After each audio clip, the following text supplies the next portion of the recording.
اس واقعہ سے آپ عرصہ دراز سے واقف ہیں، اور یہ پیغام جو آج ہمیں ملتا ہے یہ خداوند یسوع کے شاگرد لوکا کی معرفت ملتا ہے۔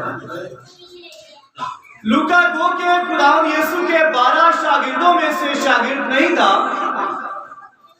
لیکن جو شخص بھی خداوند کو قبول کرتے ہیں اور اس کا پیغام دوسروں تک پہنچاتا ہے وہ خداوند یسوع کا شاگرد ہی ہوتا ہے۔ آج میں اور آپ بھی خداوند یسوع کے شاگرد ہیں، اور اس شاگرد کے بارے میں ایک روایت ہے۔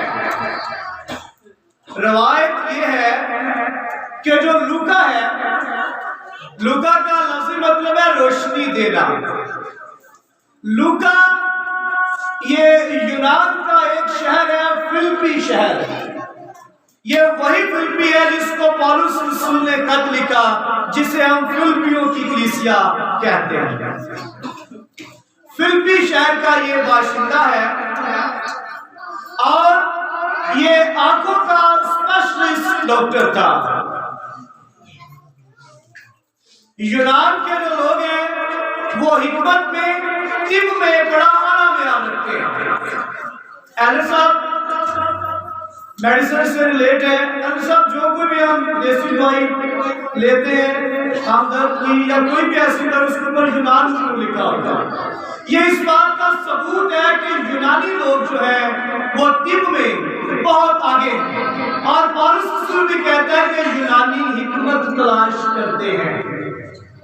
اور جو لوکا تھا یہ بھی یونان کا باشندہ تھا، اور یہ یونان کے آنکھوں کے جو مشہور و معروف ماہر ڈاکٹر تھے ان میں اس کا شمار کیا جاتا ہے۔ روایت بتا رہا ہوں کہ ایک روز جب مشہوری ہوئی برتل مائی کے بینائی پانے کی، تو یہ خبر بہت دور دور تک پہنچی، اور جو ہی یہ آواز یونان میں لوکا نے سماعت فرمائی تو ایک دم وہ کانپ اٹھا۔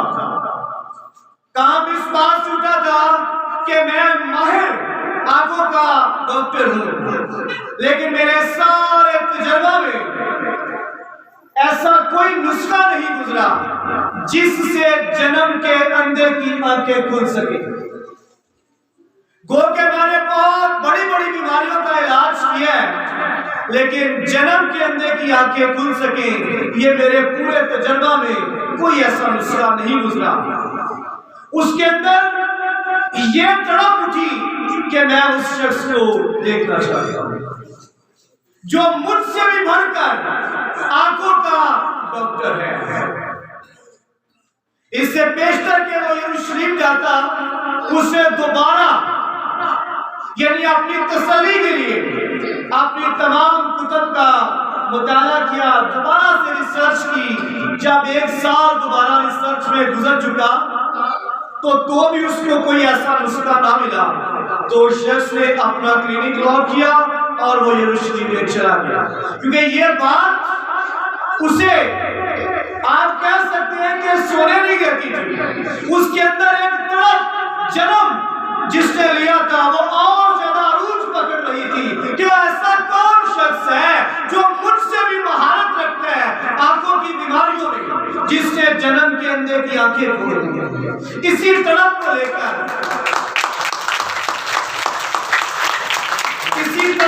کر جب وہ یروشلم گیا، اسے لوگوں سے پوچھا کہ بھائی وہ کون ہے جس نے جنم کے اندھے کی آنکھوں کو کھولا ہے؟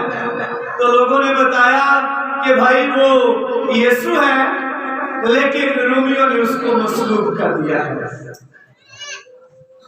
لیکن ایک پل کے لیے وہ افسردہ بھی ہوا، لیکن جیسے جیسے وہ لوگوں سے پوچھتا جا رہا تھا، یسوع کے بارے میں لوگوں سے جانتا جا رہا تھا، وہ جو تڑپ وہ یونان سے لے کر یروشلم میں گیا تھا وہ ایمان کی صورت میں بدل دی گئی۔ اس کی تڑپ ایمان کی صورت میں بدل دی گئی اور وہ خداوند یسوع مسیح کا شاگرد بن گیا۔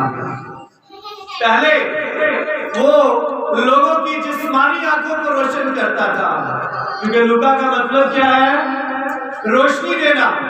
خداوند یسوع نے کہا کہ ہمارے بدن کا چراغ کیا ہے؟ ہماری آنکھیں ہمارے بدن کا چراغ ہے۔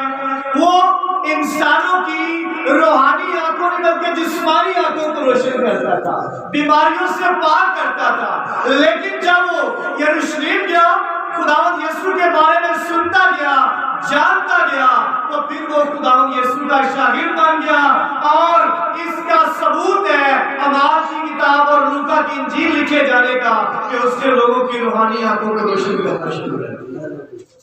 کیونکہ انجیل کیا کرتی ہے؟ انجیل یا خدا کا کلام ہماری راہوں کو کیا کرتا ہے؟ روشن کرتا ہے۔ اور داؤد کہتا ہے کہ میری آنکھیں کھول تاکہ میں تیرے عجائب کو دیکھ سکوں۔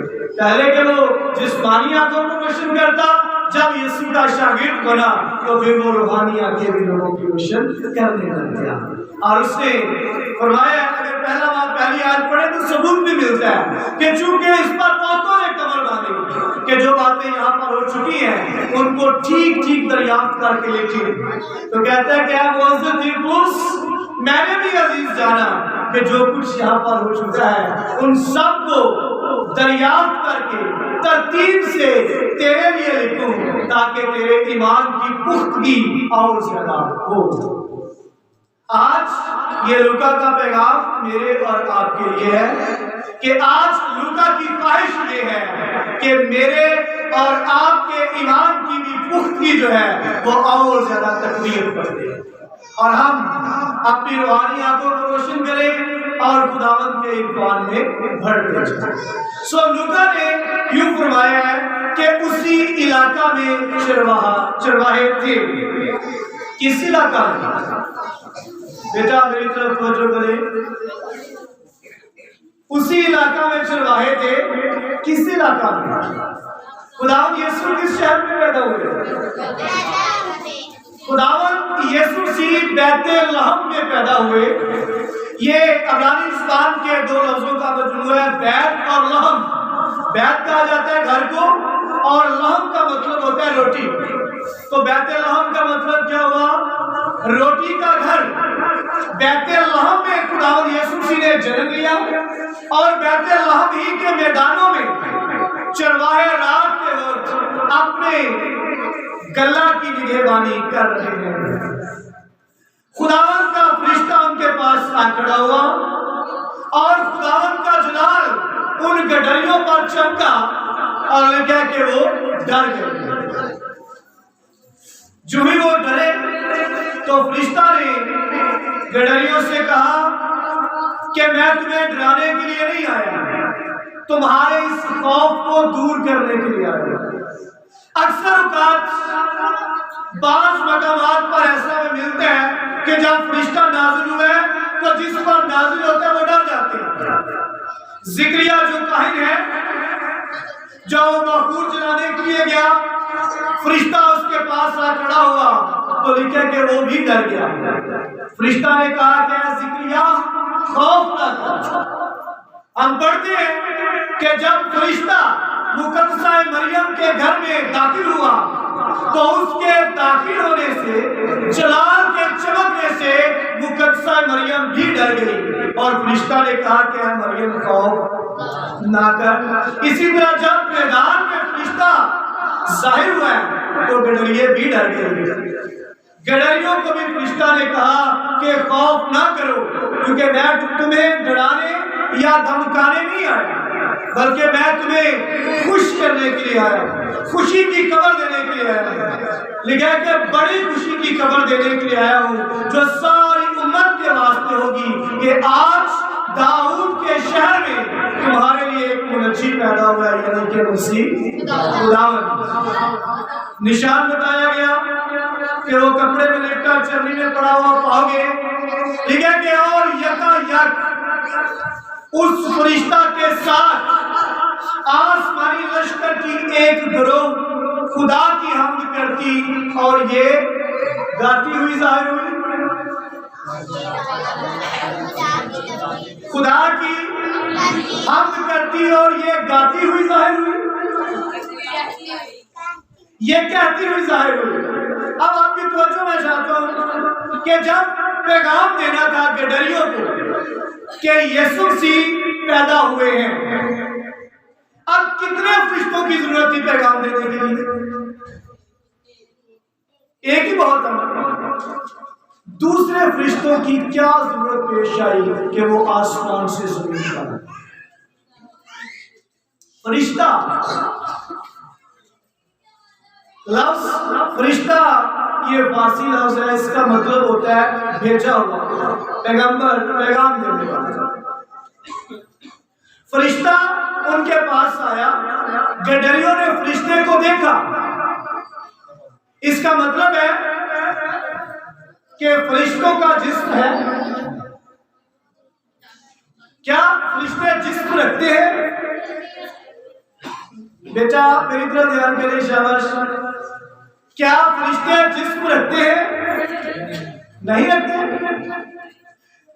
اگر فرشتہ جسم نہیں رکھتا تو نظر کیسے آتا ہے؟ باتیں کیسے کرتا ہے؟ اگر کہیں کہ فرشتہ روح ہے، خداوند یسوع مسیح نیکودیموس کو روح کے بارے میں بتا رہے ہیں تو انہوں نے کہا کہ ہوا کو تو دیکھتا ہے کہ ہوا چل رہی ہے، لیکن تو یہ نہیں بتا سکتا کہ کدھر سے آتی ہے اور کدھر کو جاتی ہے۔ دیکھتا ضرور ہے کہ ہوا چل رہی ہے، لیکن تو یہ جانتا ہی نہیں کہ کدھر سے آتی ہے اور کدھر کو جاتی ہے۔ اسی طرح روح ہے، لیکن فرشتے کو آپ دیکھ سکتے ہیں کہ ادھر سے فرشتہ آیا، ادھر کو چلا گیا۔ فرشتے نے باتیں نہیں کی لوگوں کے ساتھ؟ باتیں کی ہے نا؟ انسانوں کو آپ چھوڑ دیں، فرشتوں نے جانوروں سے بھی باتیں کی ہیں۔ بلعام کی گدی پر ذرا آپ غور کریں۔ اسی طرح فرشتہ جو ہے، فرشتہ جسم رکھتا ہے لیکن انسانوں کی طرح کا جسم نہیں رکھتا۔ جب ہم پڑھتے ہیں پہلا کرنتھیوں 15واں باب 39ویں 40ویں آیت، تو پولس رسول کہتا ہے کہ انسانوں کا جسم اور ہے، جانوروں کا جسم اور ہے، آسمانی بھی جسم ہے۔ اس کا مطلب ہے کہ فرشتے جسم رکھتے ہیں، لیکن میری اور آپ کی طرح کا جسم نہیں، بلکہ وہ جلالی جسم رکھتے ہیں۔ اگر ایک توجہ کریں، جب خداوند یسوع مسیح جی نہیں اٹھے تھے، جس بھی گھر میں جاتے شاگردوں کے ساتھ یا اکیلے بھی تو وہ دروازہ کھٹکھٹاتے، مسیح کے لیے دروازہ کھلتا تھا تب وہ داخل ہوتے تھے۔ لیکن جب یہودیوں کے ڈر سے شاگردوں نے اپنے آپ کو ایک کمرے میں بند کیا، نہ صرف دروازے بلکہ کھڑکیاں ایون کے روشن دان تک بند ہیں، تو خداوند یسوع کے بارے میں کیا لکھا ہے کہ وہ ان کے درمیان آ کھڑے ہوئے اور کہا کہ تمہاری سلامتی ہو۔ کیا یہاں دروازہ کھٹکھٹایا گیا؟ کس شاگرد نے دروازہ کھولا؟ دروازہ کھٹکھٹایا ہی نہیں گیا، کیونکہ جی اٹھنے سے پہلے جو جسم تھا وہ میری اور آپ کی طرح کا تھا، کیونکہ یہ وہی جسم ہے جو ہم اپنی ماں کے پیٹ سے لے کر آئے ہیں۔ خداوند یسوع مسیح بھی مقدسہ مریم کے بطن اطہر سے ہماری ہی مانی بدل لے کر آئے تھے۔ لیکن یہ جانیے کہ جب یسوع مسیح جی اٹھا تھا تو وہی بدن جلالی صورت اختیار کر لیا تھا، اس لیے دروازہ کھٹکھٹانے یا کھولنے کی ضرورت پیش نہیں آئی۔ جلال کو دروازہ کھلے یا نہ کھلے کوئی ضرورت نہیں، وہ داخل ہو جاتا ہے۔ اسی طرح فرشتوں کا بھی جسم ہے، جلالی جسم۔ کیا فرشتے کچھ کھاتے بھی ہیں؟ ہیلو بہن، کیا فرشتے کچھ کھاتے ہیں؟ کھاتے ہیں۔ اگر جسم رکھتے ہیں تو پھر وہ کھاتے بھی ہیں۔ زبور نمبر 78 آیت نمبر 25، انسان نے فرشتوں کی غذا کھائی،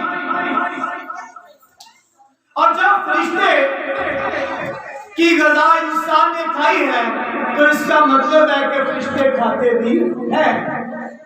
اور اس سے آگے اگر چلیں تو کیا فرشتے کھاتے بھی ہیں؟ جی کھاتے ہیں، فرشتے کھاتے ہیں۔ جب بائبل کو آپ بریک بینی سے جانیں گے، اس کی سرچ کرتے ہیں، آپ کو پیدائش سے مکاشفہ تک کسی جگہ پر بھی یہ کنسپٹ نہیں ملتا کہ فرشتے گاتے ہیں۔ اگر ہم کہیں کہ فرشتے گاتے نہیں ہیں تو یہاں پر حمد کیسے ہوئی؟ لکھا نا کہ یکایک اس فرشتہ کے ساتھ آسمانی لشکر کی ایک گروہ خدا کی حمد کرتی ہے اور یہ کہتی ہوئی ظاہر ہوئی۔ لفظ جو حمد ہے یہ عربی زبان کا لفظ ہے اور اس کا بیسکلی مطلب ہوتا ہے تعریف کرنا۔ کیا کرنا؟ تعریف کرنا۔ اب تعریف میں میں یوں کہہ سکتا ہوں کہ پادری شاہد صاحب جو ہیں یہ بہت اچھے انسان ہیں، یہ اچھے سپیکر ہیں، یہ خدا کا کلام اچھا سناتے ہیں، یہ تعریف ہے۔ اس کے لیے ضرورت نہیں ہے کہ میں ساتھ طبلہ بجا کر پیسہ پٹا دوں۔ حمد کا مطلب کیا ہے؟ تعریف کرنا۔ تو فرشتے جو ہیں، فرشتے گا کر حمد نہیں کرتے، فرشتے بول کر حمد کرتے۔ اور لکھا بھی ہے کہ فرشتہ پیغام دینے کے لیے آیا اور اس نے پیغام دے دیا، اب باقی فرشتوں کے آنے کی کیا ضرورت پیش آئی؟ باقی فرشتے جو آسمانی لشکر کی ایک بڑی گروہ ہوئی ہے، اس کے بارے میں ہم آخری بات جانیں گے۔ یہودی دستور کے مطابق جب بھی کسی یہودی کے گھر میں بیٹا پیدا ہوتا ہے تو بیٹے کے جنم کی خوشی میں ہیکل کی مخصوص کوائر ہوا کرتی ہے، بلکہ اب بھی ہے، وہ اس گھر میں جا کر خوشی کے ساتھ خدا کی حمد کرتی ہے۔ کوائر کیا کرتی ہے؟ جس گھر میں بیٹا پیدا ہوتا ہے اس گھر میں جا کر خوشی سے خدا کی حمد کرتی ہے۔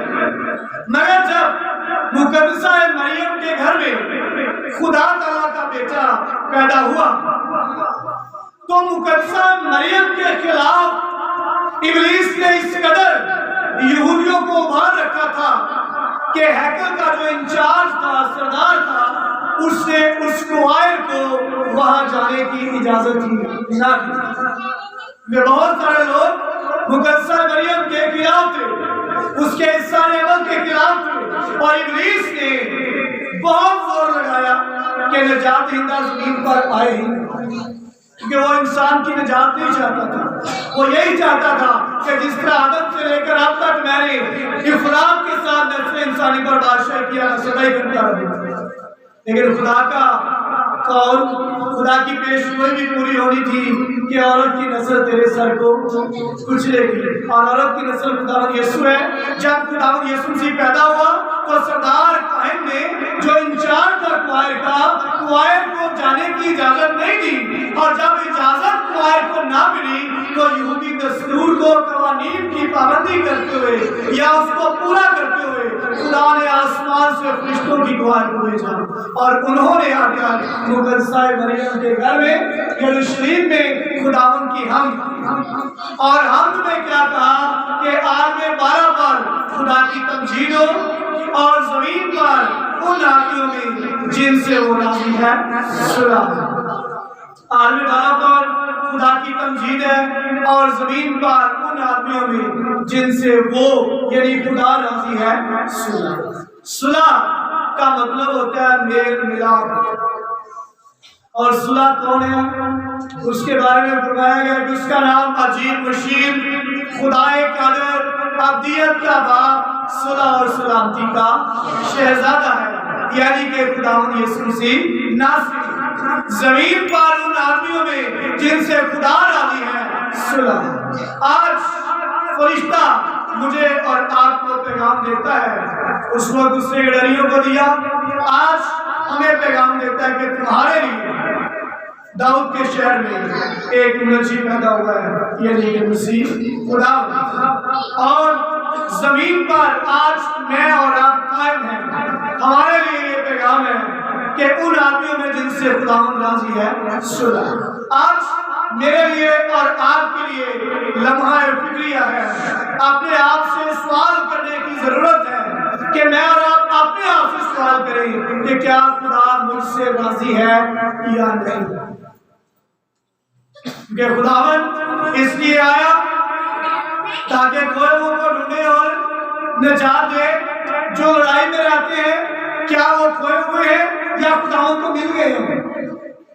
جو جھگڑوں میں ہیں کیا وہ خداوند کو مل گئے ہیں؟ وہ کھوئے ہوئے ہیں۔ لیکن خداوند صلح اور سلامتی کا پیغام لے کر آیا، اور جن سے خدا راضی ہوتا ہے وہی صلح میں ہوتے ہیں۔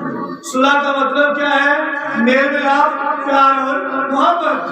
تو محبت کے بارے میں اگر غور کریں تو لکھا ہے کہ جو محبت رکھتا ہے وہ خدا سے ہے، جو لڑائی جھگڑا کرتا ہے وہ کس سے ہے؟ وہ شیطان سے، کیونکہ شیطان کا مطلب ہی مخالف جھگڑا کرنے والا ہے۔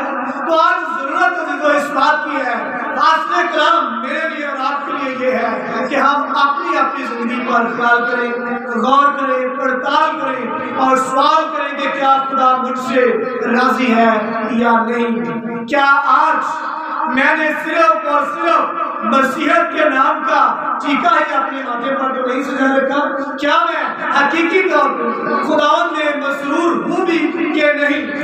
اگر آپ صلح چاہتے ہیں، آپ صلح میں ہیں، آپ سلامتی میں ہیں، تو مسیح ہمارے بیچ میں ہے، تو خدا ہم سے راضی ہے۔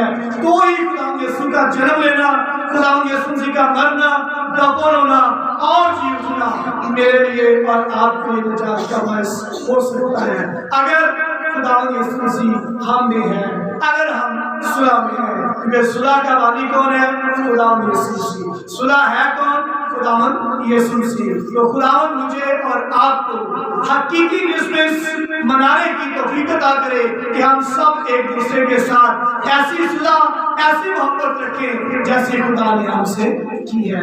خداوند ہمیں ایسا کرنے کی توفیق عطا کرے۔ آمین۔